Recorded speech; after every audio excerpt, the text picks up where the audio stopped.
We often think of history as this solid, settled thing, right? Like it's all written down in books, and that's that. But what if I told you that sometimes all it takes is one person with an unshakable obsession to find one thing that just rips out the first chapter and forces everyone to start over? Well, that's exactly the story we're getting into today. Welcome to the Japan Deep Dive Report.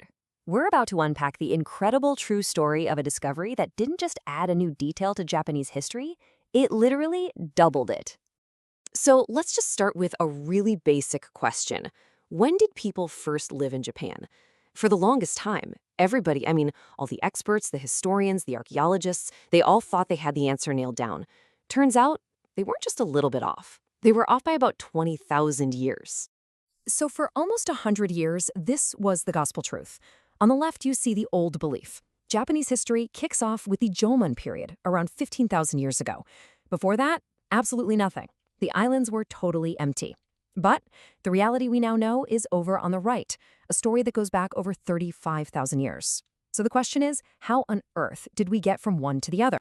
Okay, so to really get why the old belief was so strong, you gotta understand the Jomon. The name itself, Jomon, it just means cord-marked.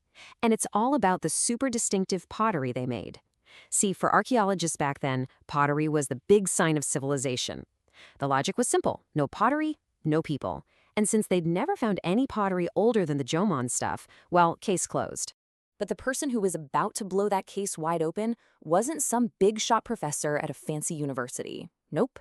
He was a traveling salesman with a passion for the past that was, let's just say, a little more intense than the academic consensus. And here he is. Meet Tadahiro Aizawa. This guy is our hero. He was a total outsider. No formal training, no university degree, completely self-taught. To make a living, he sold a traditional Japanese food door to door. But every other second of his life, he was out there, digging in the dirt, looking for a past that every expert told him didn't even exist. And just a quick note for anyone who hasn't had the pleasure, natto is a food made from fermented soybeans. It's got a really unique, strong flavor and a very sticky texture. And it was by selling this humble, everyday food that Aizawa paid the bills for his history-making obsession. This number, wow, this one number tells you everything you need to know about his dedication. When Aizawa found something he thought was important, he would load up his delivery bike and pedal for 9 hours. A 9-hour round trip, from his home way out in the country all the way to Tokyo. And for what? Just for the chance to show his discoveries to university scholars who usually just patted him on the head and sent him home. But Aizawa was stubborn, and he kept going back to this one specific spot. It was a road cut through a hillside that exposed this deep, deep layer of red earth. A layer of soil where, according to all of science, nothing man-made should ever be found. This red stuff is called the Kanto loam layer. It's basically ancient volcanic ash. And geologists knew for a fact that this soil was way, way older than the Jomon period. So the thinking was pretty straightforward. This dirt was here before people were supposed to be in Japan, so it was impossible for it to have any tools or artifacts in it. It was sterile ground, a dead end. And then, in 1949, right there in that sterile red soil, Aizawa saw something. In his own words, he said, "I almost cried out. It was a magnificent obsidian spearhead-shaped stone tool. There were traces of humanity's journey from a time much, much older than the oldest pottery culture.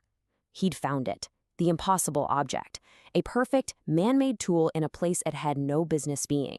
But when you find something that completely shatters a century of accepted science, you don't exactly get a parade. Finding that spearhead wasn't the end of Aizawa's journey. Oh no, it was just the beginning of a whole new fight. So he took his incredible find to the experts, the very same guys he'd been biking 9 hours to see. And what happened? They pretty much laughed him out of the room. An amateur? A natto salesman? What could he possibly know? A stone tool from the Kanto loam? Impossible. A trick of the light, maybe. But Aizawa was just relentless. He would not be ignored. And finally, after getting shut down over and over, his persistence worked. A team from Meiji University finally agreed to do a proper scientific dig at the site, which was called Iwajuku. And what they found there was just mind-blowing. As they dug down, layer after layer, they kept finding more stone tools. And this is the crucial part.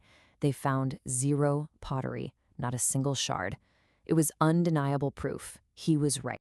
The find was so huge, it needed a whole new category. They started calling it the pre-pottery culture, or sendoki bunka in Japanese. Think about that. An entire, massive chapter of Japan's human story that had been completely invisible was suddenly there, all because one guy refused to believe the ground was empty.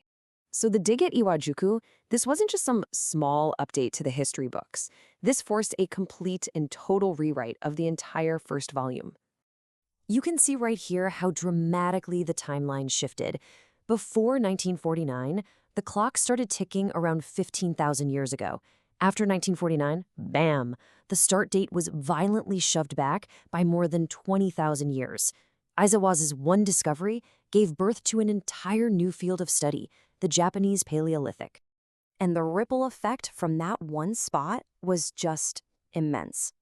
Once archaeologists knew what to look for and, more importantly, where to look, they started finding these sites everywhere. That one little place Aizawa found has led to the discovery of over 10,000 other Paleolithic sites all across Japan.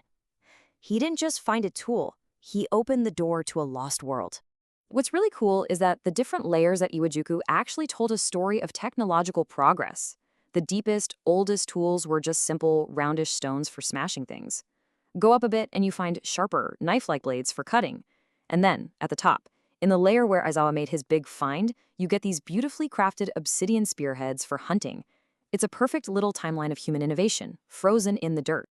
The story of Tadahiro Aizawa is just such a powerful reminder that history isn't always found in a university archive.